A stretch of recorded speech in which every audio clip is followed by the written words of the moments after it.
When you close your eyes and you picture a samurai, what's the first image that pops into your head? Oh, for most people, it's got to be the charge, right? The warrior screaming, riding into a hail of arrows. Exactly. Choosing that glorious death over, a life of dishonor. We are just so culturally conditioned to love the tragic hero, the figures like the last samurai who go down in a blaze of glory. It creates such a powerful narrative. We're drawn to that tragedy, the fleeting nature of the cherry blossom falling. But if you actually lived in feudal Japan, especially in the Sugoku period, that glorious death, that was the easy way out. Right.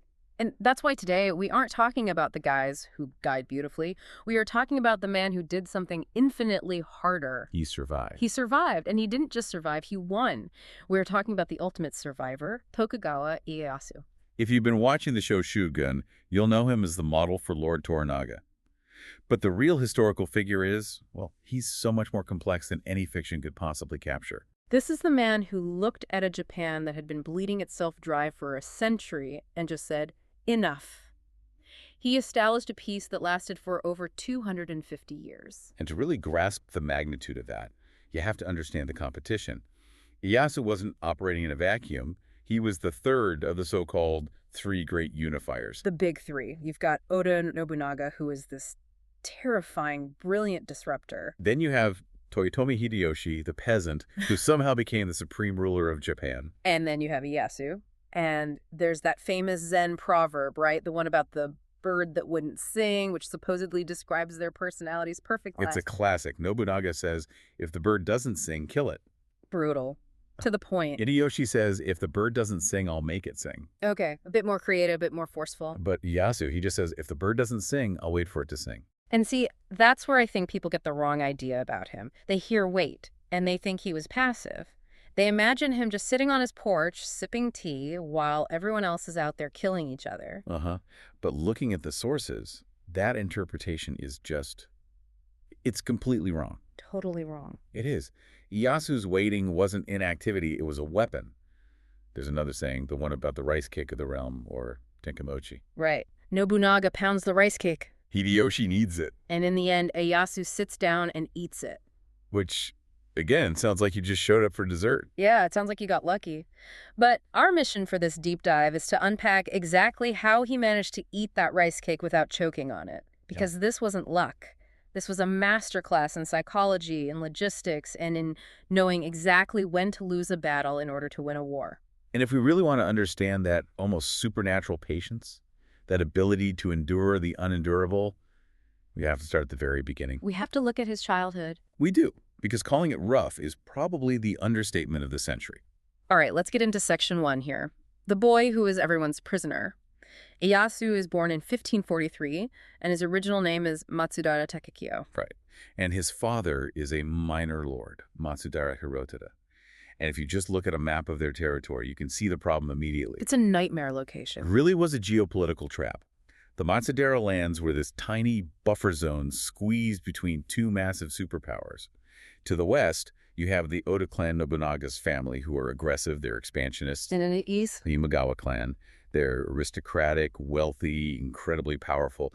And poor Hirotada is just trying to keep his small territory from being swallowed whole by one side or the other. So his father makes this desperate choice. He needs protection from the Oda, so he goes to the Imagawa and asks for an alliance. But in feudal Japan, you don't just sign a piece of paper, do you? No. You need skin in the game. You need collateral. The Imagawa agreed to the alliance. But the price was that Hirotada had to send his heir, his 5-year-old son, Takekyo, to the Imagawa capital as a hostage. Wow. Just try to imagine being 5 years old, you're packed onto a palanquin, you're taken away from your mother, and you're sent to live with complete strangers. But he never even makes it to the Imagawa capital, does he? No. And this is the first insane twist in a life that is just full of them. The convoy he's in is intercepted on the road. By who? The boy is kidnapped by the enemy, Oda Nobunaga, who is Nobunaga's father. So now he's a hostage of the very people his dad is trying to fight against. Exactly. And the Oda Lord sends a message to Ieyasu's father saying, Look, I have your son.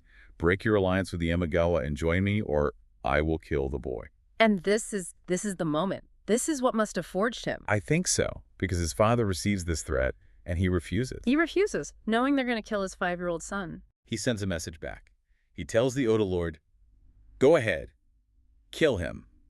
If I sacrifice my own son to keep my word to the Imagawa, it will only prove to the world how loyal and honorable I am. That is. Just chilling. I mean, from a samurai code perspective, I guess that's the ultimate display of honor. But for a little boy, hearing that your own father is willing to let you die just to prove a political point. It teaches you a brutal lesson very, very early on. Yeah. You are a political pawn. Your life is currency. You are not a person. You are an asset to be traded or, discarded if necessary. But surprisingly, the Oda Lord didn't actually kill him. Why not? What stopped him? We don't know for sure. Yeah. Perhaps he was impressed by the father's resolve, or maybe he just realized that a live hostage is always more useful than a dead one. So Ieyasu spends the next few years in captivity at a temple in Nagoya, deep in Oda territory. And this is where the legends come in, right? There are Yeah. all these stories that during this time, he met a young Oda Nobunaga. It's one of those historical maybe moments that's just too good to ignore. You have these two future unifiers, Nobunaga, the wild, unruly youth who disregarded all tradition, and Ieyasu, the quiet, observant prisoner. Wow. Just circling each other's orbit from the very beginning. Whether they formally met or just knew of each other, they were right there. But eventually, the political winds shifted again. Ieyasu's father died. And through a really complex prisoner exchange after a siege, Ieyasu was finally sent to where he was supposed to go in the first place. To the Imagawa. To the Imagawa. So he goes from being a prisoner of the Oda to being a prisoner of the Imagawa. But the vibe was different there, wasn't it? Oh, completely different. He was taken to Sunpu, the Imagawa capital. This is a place of high culture, modeled after Kyoto. The Imagawa were aristocrats as much as they were warriors. So he wasn't locked in a cell. Not at all. Ieyasu, who's now called Motoyasu, was treated like a VIP. He was educated in the classics, he learned military strategy, and he was basically being groomed to be a loyal vassal. They even married him to a relative of the Imagawa lord, a woman named Lady Tsukiyama. It sounds like a gilded cage. He's being set up to be a loyal general for the people who own him.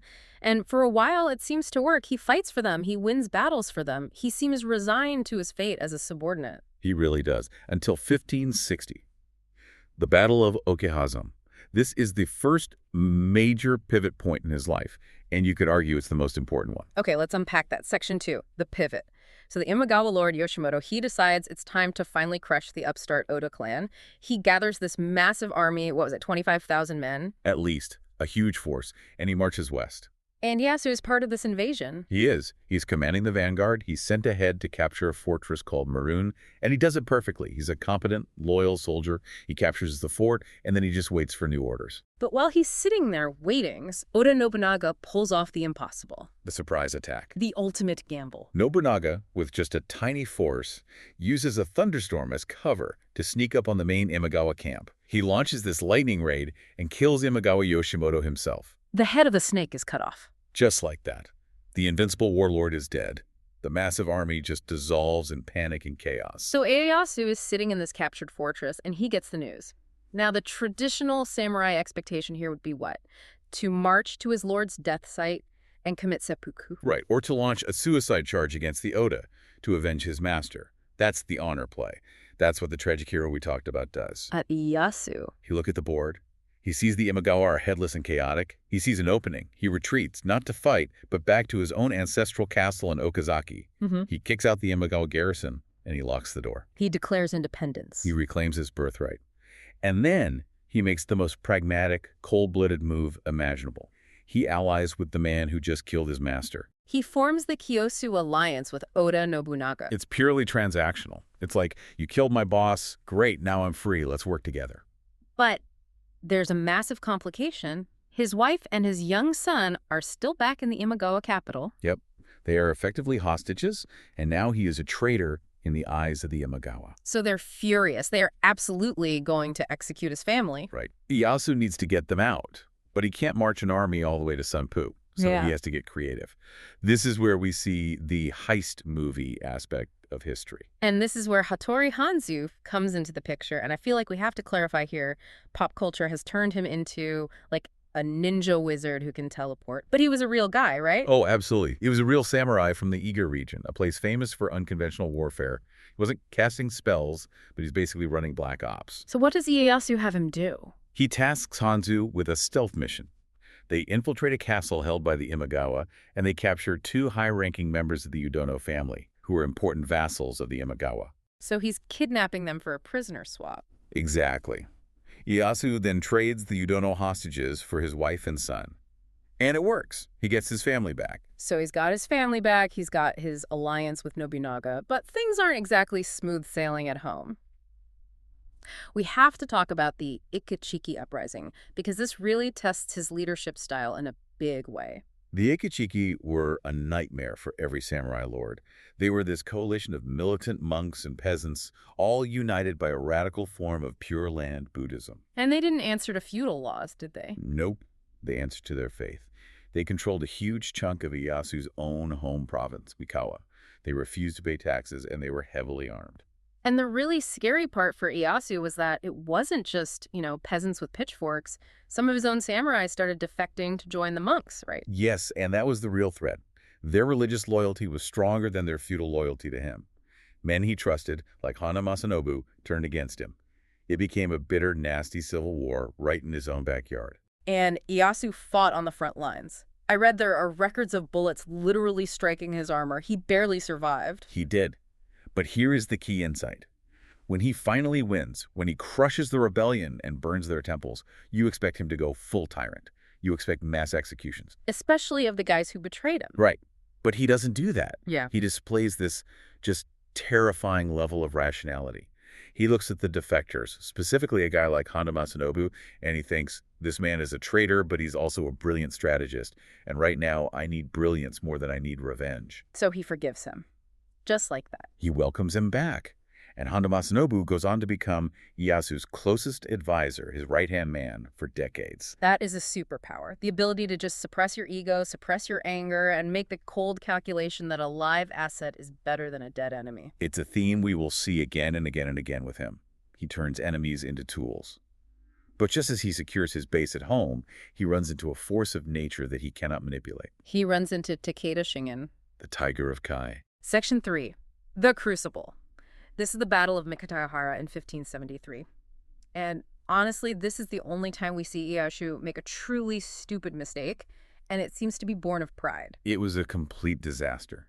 Takeda Shingen had the most feared cavalry in Japan. He was on the march, moving through Ieyasu's territory on his way to the capital.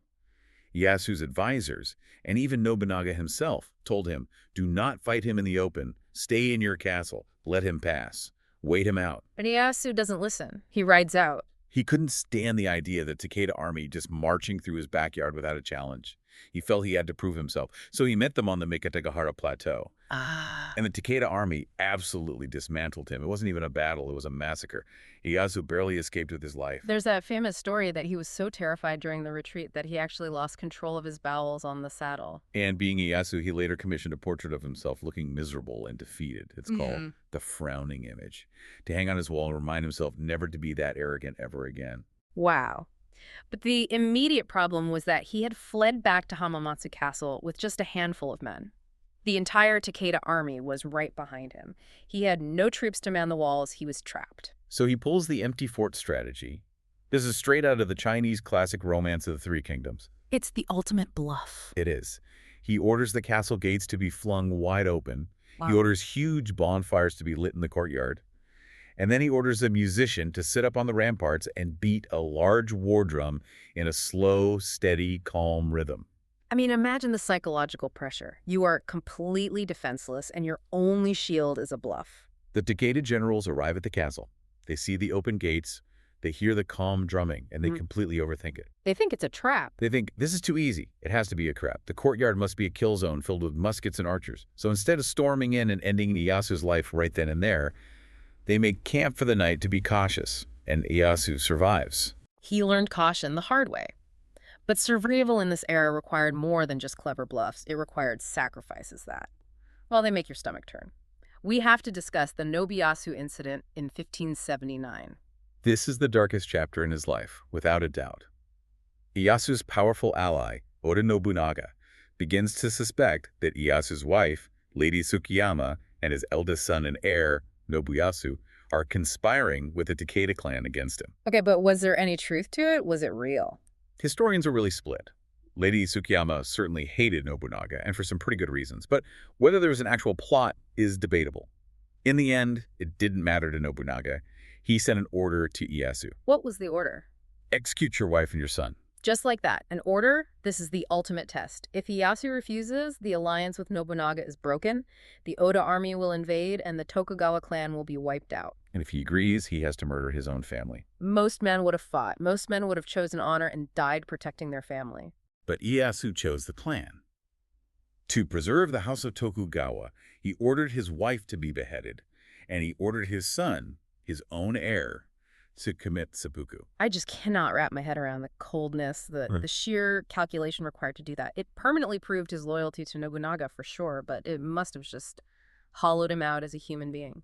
It showed that for Ieyasu, the long-term survival of the lineage was more important than any individual life, even his son's. He just absorbed that trauma and kept moving forward, and he had to because the chaos just kept coming. Which brings us to Section 4, the chaos of 1582. The Hanaji Incident. The Red Wedding of Japanese history. Nobunaga is at the absolute height of his power, effectively ruling all of Japan. And then, overnight, he is assassinated by his own general, Akechi Mitsuhide. And where is Ieyasu when all this goes down? He's not safe at home. He's touring the Kansai region near Osaka with just a small entourage. Suddenly, he is deep in enemy territory. He is a sitting duck. Akechi is hunting for all of Nobunaga's key allies. But the bigger danger, really, is the Okimushigari. The fallen warrior hunt. Exactly. Groups of peasants and local bandits who would hunt down isolated samurai to kill them for their armor, their swords, their money, and their horses. So Ieyasu has to get back to his home province, Mikawa, but all the main roads are blocked and crawling with enemies. He has to go through the Iga Mountains. The famous Iga Crossing. It's legendary. It was this rugged, lawless region. He has to rely on Hattori Hanzi again to negotiate safe passage with the local ninja clans and the Jizamurai. And this wasn't a casual stroll through the mountains. Not at all. It was a desperate flight. Records suggest they were constantly fighting skirmishes, bribing bandits, literally running for their lives. His escort was supposedly cut down from 200 men to just 34 by the time he got back. But he makes it. He gets home, and this is the part that just blows my mind. He's exhausted. He's traumatized. His most powerful ally is dead. You would think he would just lock the castle gates and hide under a bed for a month. But he does the opposite. He goes on the offensive. This is what sets him apart from everyone else.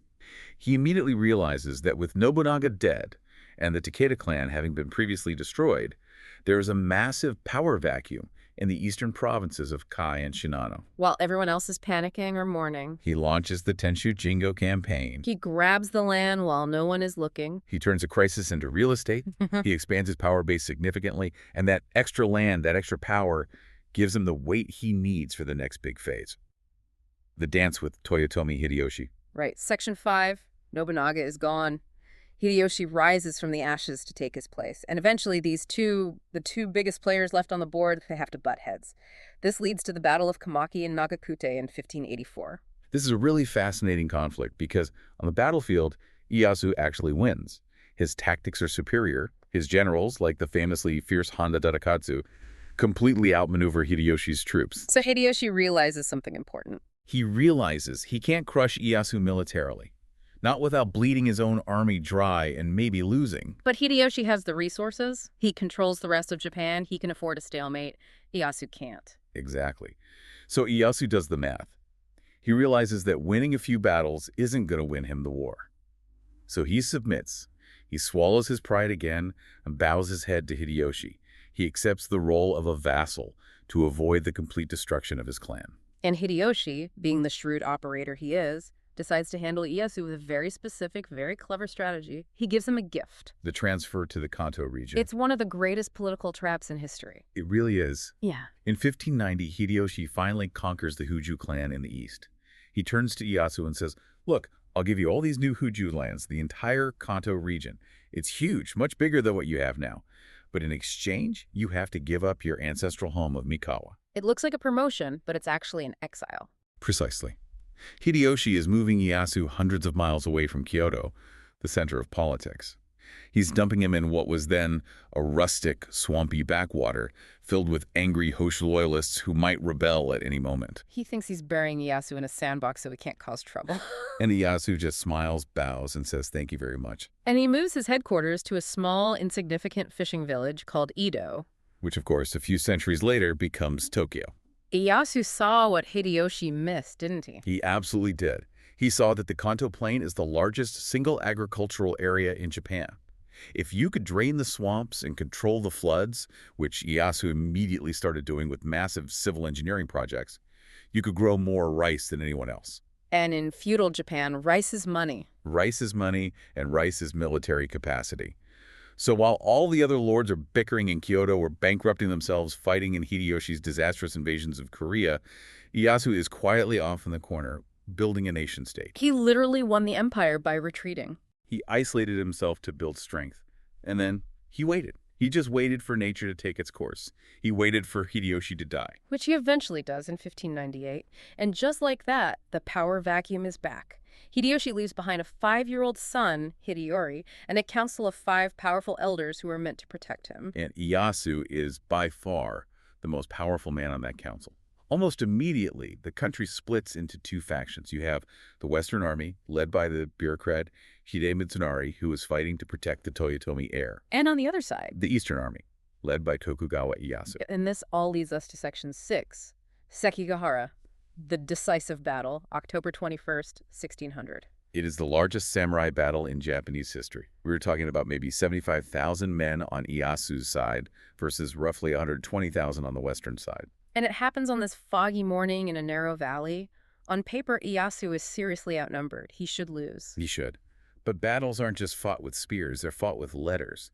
Ieyasu had been very, very busy in the months leading up to the fight. What was he doing? He had been secretly communicating with several of the daimyo in the Western Army, promising them land, titles, and power if they switched sides at the crucial moment. And the key figure was a young, indecisive warlord named Kobayakawa Hideaki. Kobayakawa was positioned on a hill overlooking the entire battlefield. If he charged down, he could smash Ieyasu's flank and end the battle. Right, so the battle starts, people are dying by the thousands, it's a bloody stalemate, and Kobayakawa just sits there on his hill. He freezes. He completely freezes. He can't decide which side to back. He's just watching the carnage, paralyzed by indecision. So Ieyasu does something that seems completely insane. He orders his musketeers to fire on Kobayakawa. He fires on his own potential ally. On the guy he's trying to woo over to his side. It was a wake-up call, but with bullets. The message was crystal clear. Make a choice right now, or I will treat you as an enemy and destroy you next. It panicked Kobayakawa. Oh, what did he do? He immediately ordered his troops to charge down the hill, not at Ieyasu, but at his own allies in the Western Army. That betrayal just broke the Western Army's morale. The lines collapsed. Total chaos. Ieyasu won a complete victory. In one afternoon, the civil wars that had plagued Japan for a century were effectively over. Ieyasu was the last man standing. But he's not quite done yet. Section 7. Building the shogunate. In 1603, the emperor officially names him shogun. He finally has the title he's been working towards his whole life. He establishes the Tokugawa shogunate in his new capital of Edo. But then, in a move that confused everyone at the time, he resigns just 2 years later in 1605. Why? Why work that hard for the top job just to quit? He passed the title to his son Hidetada, and this was a brilliant political maneuver. Hideyoshi's great mistake was that he made his rule all about him, about his personality. Ieyasu wanted to prove that the shogunate was a system, that it was hereditary. So by stepping down, He became the Yogosho, the retired shogun. He still held all the real power from behind the scenes, but he freed himself from all the tedious ceremonial busywork of the court. he's still playing 4D chess, but there's one last loose end. The Toyotomi heir, Hideyori. He is still alive, and he's growing up in the massive, impregnable Osaka castle. And as long as Hideyori lived, the Toyotomi name was a potential rallying cry for anyone who was unhappy with Tokugawa rule. Samurai who lost their lands at Sekigahara, they all flocked to Osaka. It was a ticking time bomb. So Ieyasu, now an old man, decides he needs to pick a fight, and the pretext he uses is almost laughable. The incident of the temple bell. It's incredible. Hideyori rebuilt a temple and had this massive bronze bell cast. Ieyasu's scholars claimed the inscription on the bell was a curse. A curse. How? They argue that the characters for Ieyasu were broken up by another character, which supposedly signified a wish for his body to be shattered. It was completely ridiculous. But it was the excuse he needed. A casus belli. This leads to the siege of Osaka in 1614, the Winter Siege. But Osaka Castle is a beast. It's considered impregnable. Ieyasu can't break in. So he switches from war to diplomacy. He negotiates a truce. He tells Hideyori's mother, "Let's have peace. This fighting is pointless."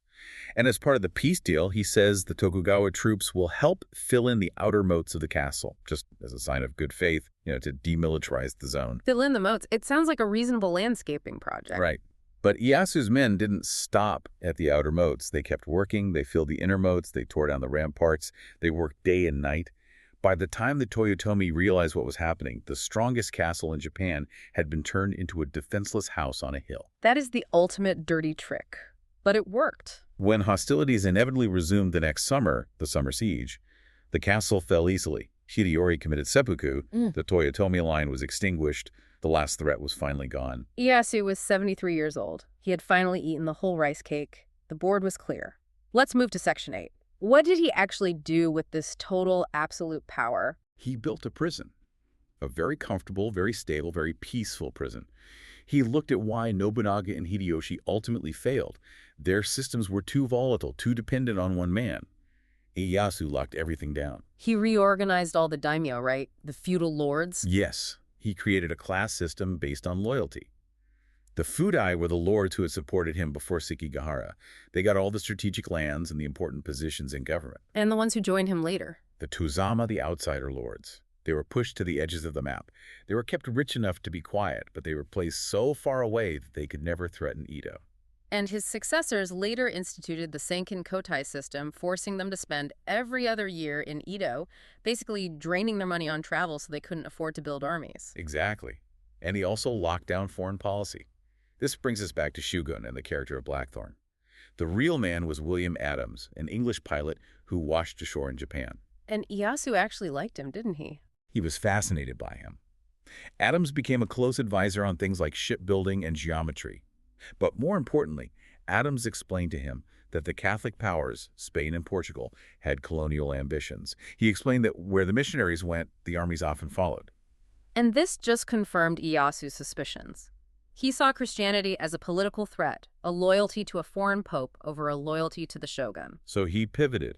He favored trade with the Dutch and the English, who he saw as just wanting to trade, not conquer. And eventually, in 1614, he banned Christianity entirely and expelled the missionaries. This began the policy of isolation Sakoku that would seal Japan off from the outside world for centuries. What about the man himself? We know the strategist, but what was he like to, hang out with? He was eccentric. He was a total health nut, actually. Yeah. He mixed his own herbal medicines and usually refused to take what the professional doctors gave him. He was known to swim in the castle moats for exercise well into his old age. And what about the falconry? He was obsessed with falconry. But he didn't just see it as a sport. For him, it was military training. Walking through rough terrain, organizing the hunting party, managing the birds, it kept his body and his mind sharp. He truly believed that a ruler had to be physically robust to rule effectively. He was obsessed with longevity, which makes perfect sense. His greatest weapon was simply outliving all of his enemies. He knew. He knew that if he just stayed alive, the impulsiveness and ambition of others would eventually destroy them. But eventually, something got him. Yeah, in 1616, he died at age 73. There's a popular legend that he died from eating too much tempura. Death by tempura. Really? He supposedly ate a large meal of sea-bream tempura and got a fatal stomachache. In reality, it was almost certainly stomach cancer or something similar. But he died knowing his work was done. Yeah. He was deified after his death as Tush Daigomen, the great Gongen, light of the East. He literally became a god meant to protect the nation he had built. So when we zoom out and we look at the three unifiers together, the contrast is just so stark. Nobunaga was the destroyer. He broke the old medieval system. Hideyoshi was the conqueror.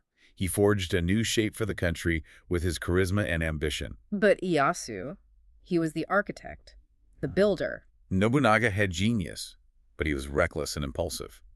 Hideyoshi had charisma, but he overreached. Ieyasu had the temperament to make it last. He created a system that, for better or worse, kept the peace for 2.5 centuries. You know, it brings me back to that idea of him as the cunning old badger. People often paint his patience as cynical or manipulative, but I wonder, was it actually a form of supreme optimism? That's a really fascinating angle. What do you mean? I mean, to wait that long, to endure being a hostage, to kill your own son, to bow to your enemies time and time again, you have to believe deep down that eventually you will win. You have to believe that survival itself is worth any price. He proves that the person who crosses the finish line first isn't always the winner. Sometimes the real winner is the person who makes sure there's still a track left to run on for everyone else. He built a shelter that the Japanese people lived in for 250 years. So for everyone listening, here's the question. In your own life, in your own struggles, are you pounding the rice cake? Are you frantically kneading it? Or do you have the discipline to sit down, light the torches, play the drum, and just wait to eat it? Sometimes the smartest move really is to just wait. Thanks for listening to this deep dive into the life of the ultimate survivor, Tokugawa Ieyasu. We'll see you next time.